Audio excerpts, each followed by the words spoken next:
Deus continue abençoando cada irmão e a cada um que está na conexão. Senhor Jesus é a força da nossa vida. Preciosos irmãos,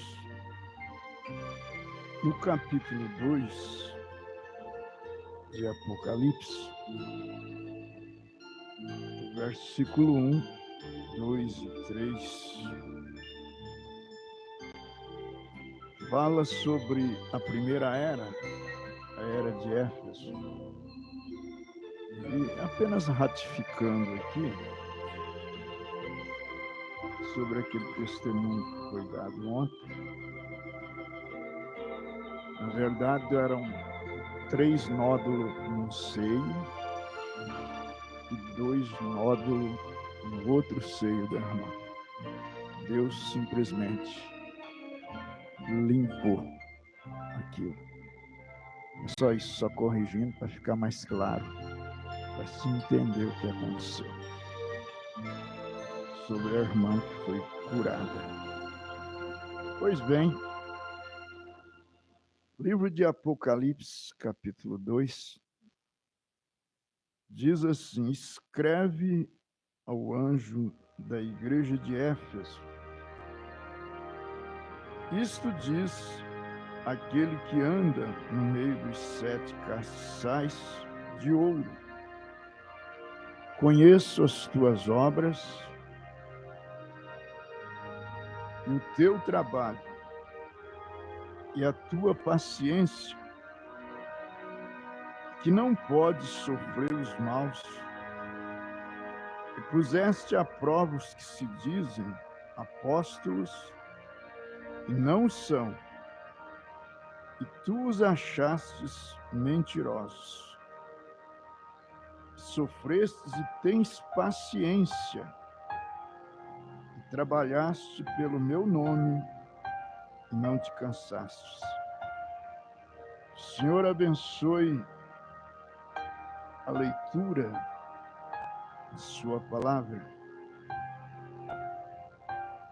O parágrafo 6 da mensagem à era de Éfeso, o profeta diz: o que a igreja foi no dia de Pentecoste, essa é a mesma norma. Esse é o padrão. Não há nenhum outro padrão. Não importa o que digam os estudantes, Deus não tem mudado aquele modelo. O que Deus fez no dia de Pentecostes tem que continuar fazendo até que termine as eras da igreja. Então, os apóstolos batizaram no nome do Senhor Jesus Cristo. Então tem que continuar. Não tem que mudar nada. Os apóstolos, eles ensinaram, doutrinaram. Principalmente o apóstolo Paulo, que é aqui selecionado pelo irmão Branham, através do Espírito Santo, como o primeiro mensageiro para a era da igreja. Isso não pode mudar, continua. No dia de Pentecostes, ali Pedro batizou mais de 3.000 almas, em nome do Senhor Jesus Cristo. Mais de 3.000 almas. E isso, irmãos, não tem mudado, porque a Escritura não pode mudar. Mais tarde veio Paulo, convertido no caminho de Damasco. Então ali estava o mensageiro de Deus para a primeira era. E ele doutrinou todas as igrejas, todas, sem exceção, com cartas, com exortações, com doutrinamento, como a igreja deve se comportar, como se deve ser exercido as funções dentro da igreja. Agora, você não pode mudar o que está escrito lá. Nas cartas de Paulo, você não encontra uma mulher pastora. Você não encontra ali nem uma mulher bispo ou coisa semelhante. Isso é criação dos homens modernos nos dias de hoje. Porém, dentro da palavra de Deus, isso não existe. Ao contrário, o que existe ali é que a mulher não lhe é permitido ensinar, nem exercer autoridade sobre o marido, sobre o homem. Porque primeiro foi feito Eva, e depois, primeiro foi feito Adão, e depois a mulher. E a mulher, sendo enganada, caiu em transgressão.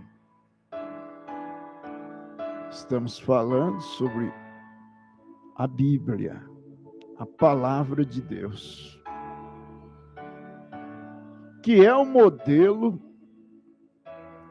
para a igreja atual, para a noiva de Jesus Cristo, que a igreja tem muito. A igreja tem para todos os gostos, grupo para todos os gostos.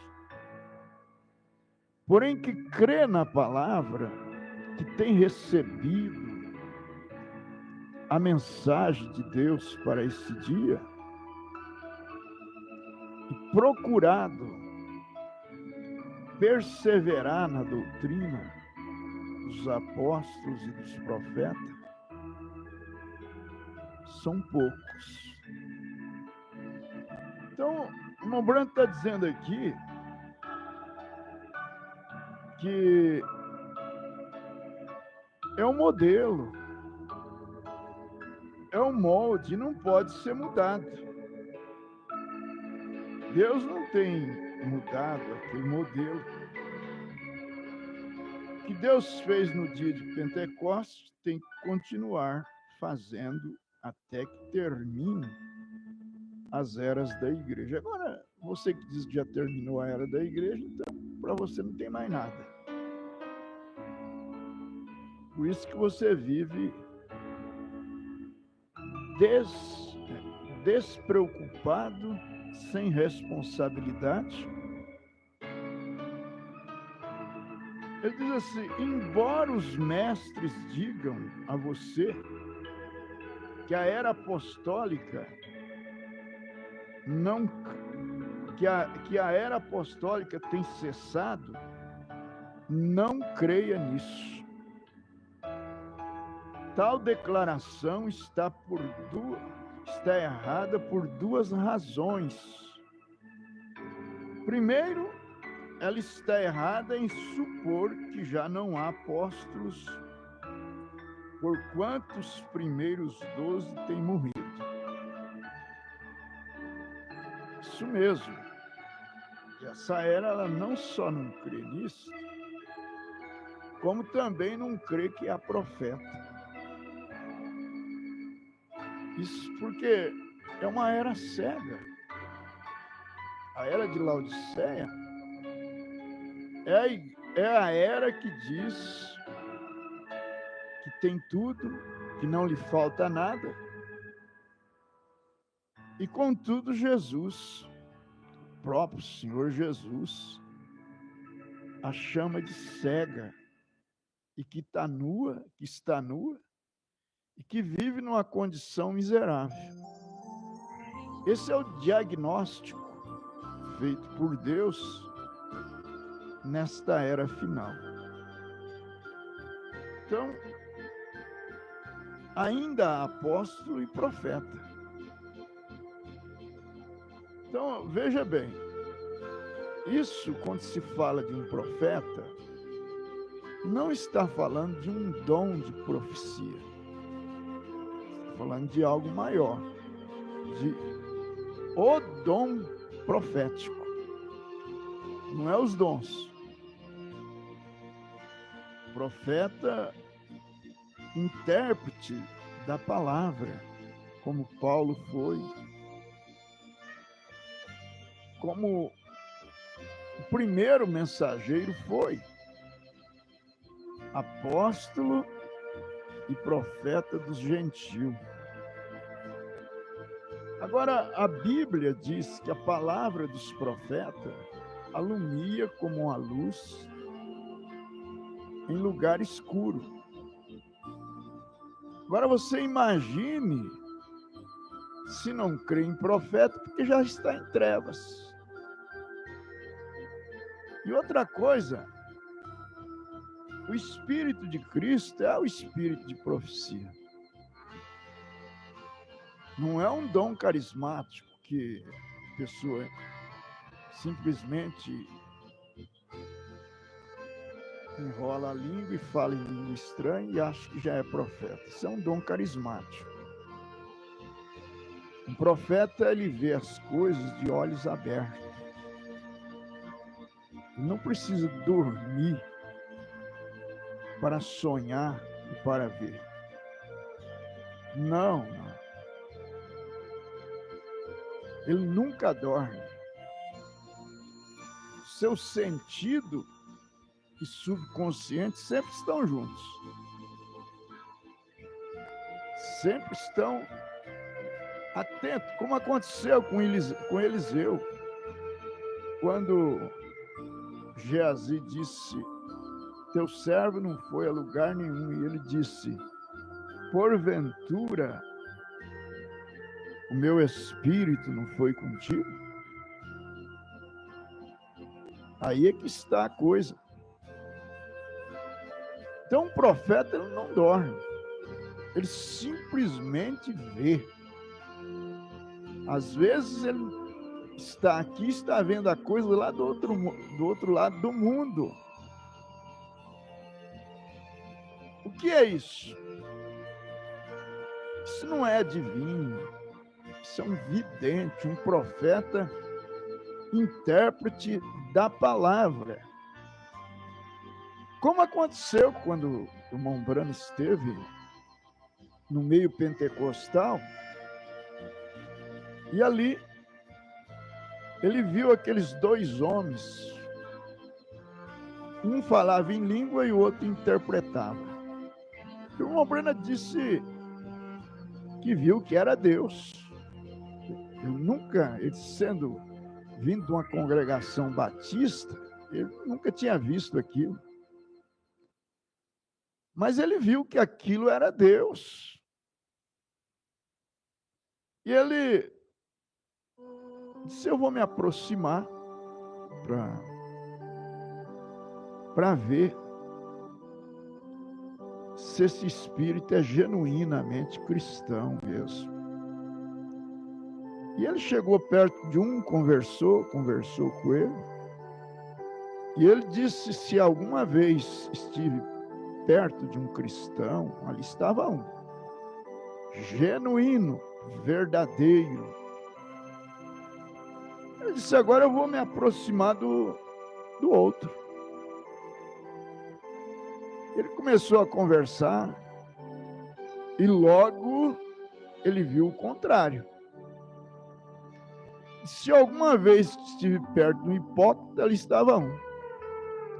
Ele era casado com uma mulher e vivia com a outra e tinha filho com a outra. Aí você pensa, que situação. E ambos ungidos pelo Espírito de Deus. Ambos profetizando. E ele saiu dali com aquilo na mente. Falou, mas não pode. Uma pessoa profetizando, e era Deus. Através de dons carismáticos e vivendo, casado com uma mulher e vivendo com outra. Tendo filho com outra. Isso não está certo. Foi então que Deus o guiou. Quando ele estava lá no mato, pensando sobre aquilo, Deus abriu a Bíblia para ele. E mostrou para ele o que era aquilo. Ele abriu em Hebreus 6, aonde a chuva cai sobre ambas as plantas, sobre todas as plantas. E tem a que produz trigo e a que produz joio. E ambas recebem da mesma chuva. Porém, com sementes diferentes. Um produz abrolho e o outro produz trigo. Mas ambos recebendo da mesma chuva. Vivendo da mesma chuva. Eu disse, mas como pode ser isso? Disse, olha, a que cai em terra boa e produz espinho, não serve para outra coisa, a não ser para ser queimado. Mas ele recebeu a chuva de Deus. Só que a sua natureza era de abrolho. Tinha que produzir aquilo. Então, mesmo Espírito Santo, falando sobre carismatismo, ele pode cair numa pessoa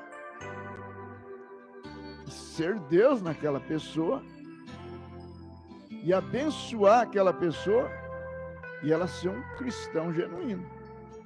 E pode cair sobre outra pessoa, abençoar e ele ser um hipócrita. Então, irmãos, mas o que é isso? Aí precisa de um profeta. Precisa de um profeta para ensinar as coisas.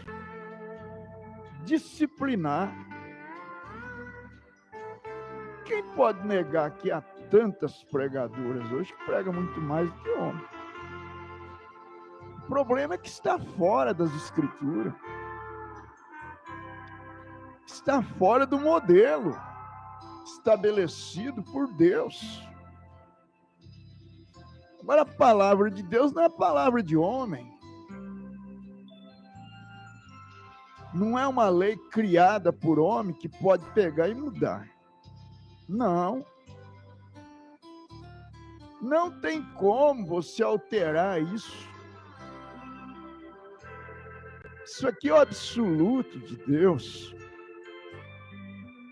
Aí vem o profeta com a mensagem, ensina o batismo em nome de Jesus Cristo.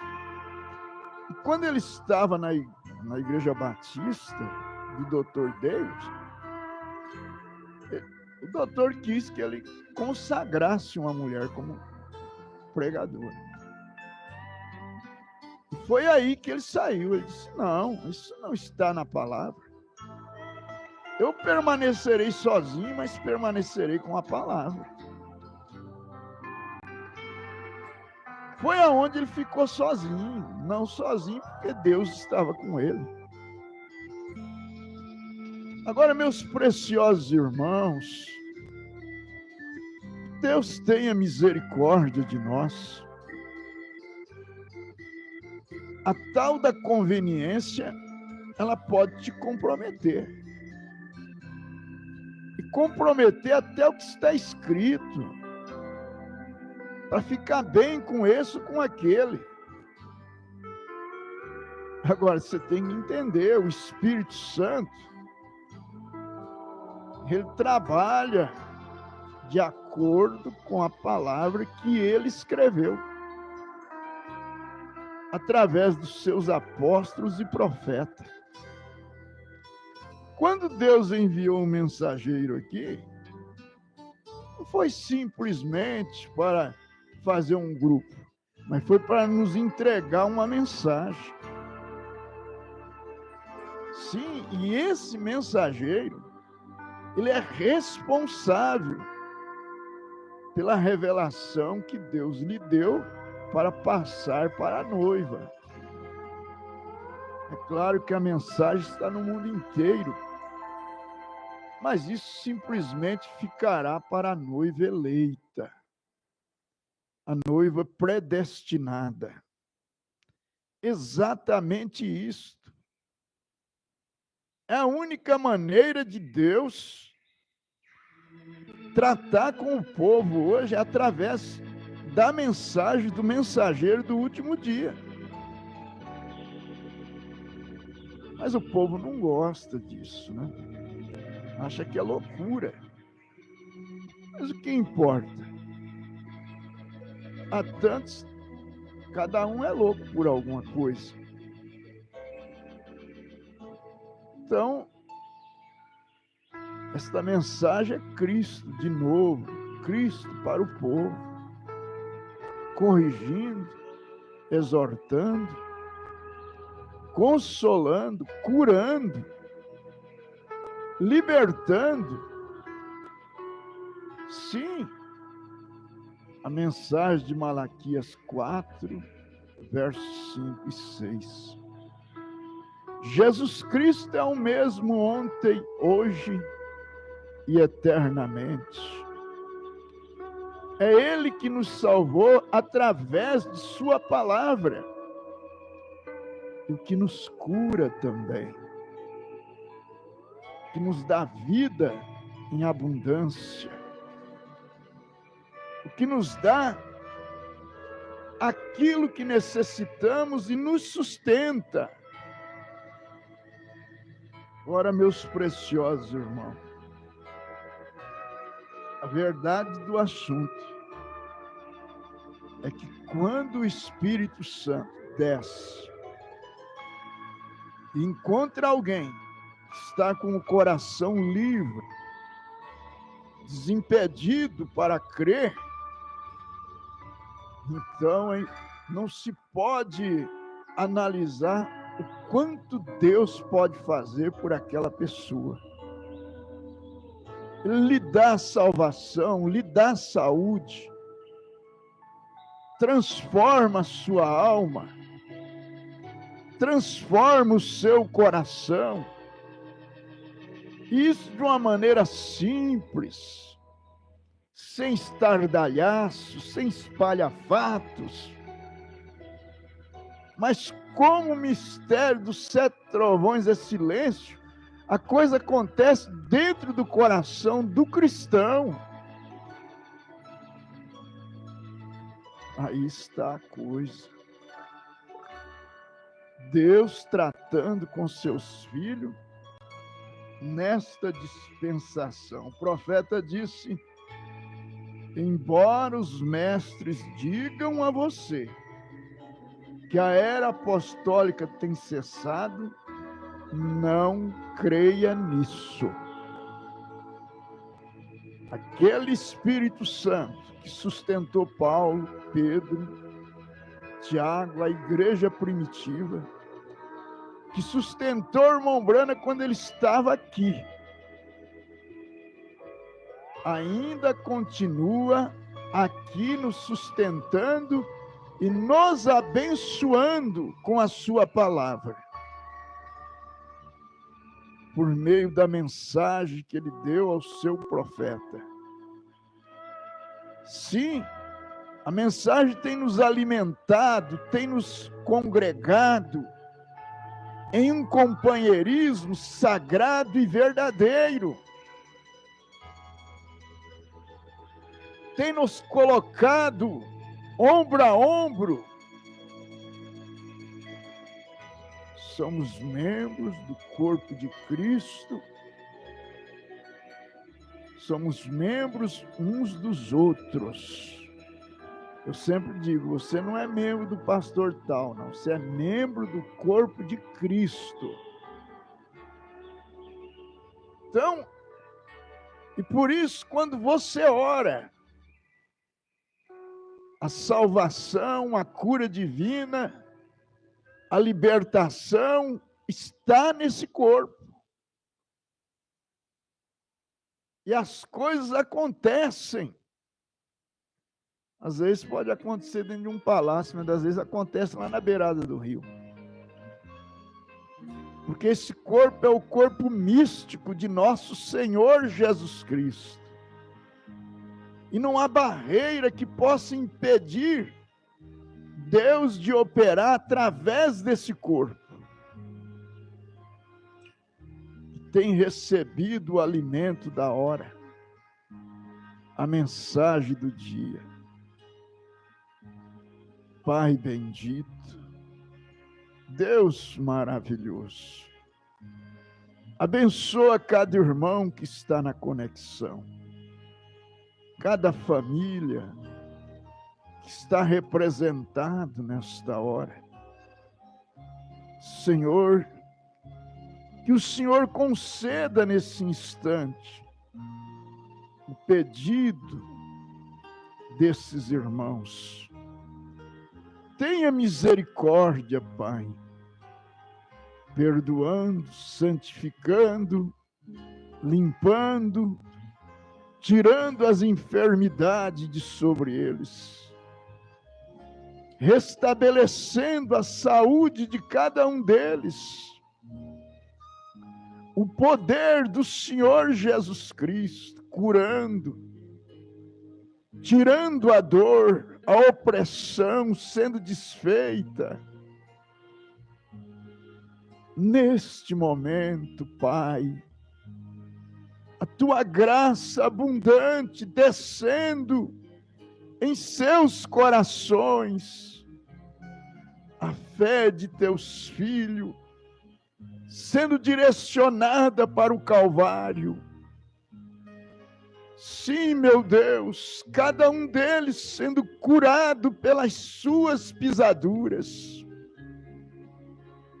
pelas pisaduras de Jesus Cristo, pelas feridas de Jesus Cristo, cada um deles sendo curados, libertados de suas moléstias, de suas doenças, no nome do Senhor Jesus Cristo. Pai bendito, nós pedimos tua graça agora. Toma cada um em tuas mãos, no nome de Jesus. Amém. Daqui a pouco, às 22 horas, Rádio São Francisco de Laranjeiras do Sul, nosso programa de rádio. E também, domingo às 9, Escola Dominical, aqui em Laranjeiras. E às 18h30, lá no Rio Bonito do Iguaçu, culto na casa do irmão Antônio Santana. Deus vos abençoe. Tenha uma boa noite com Jesus.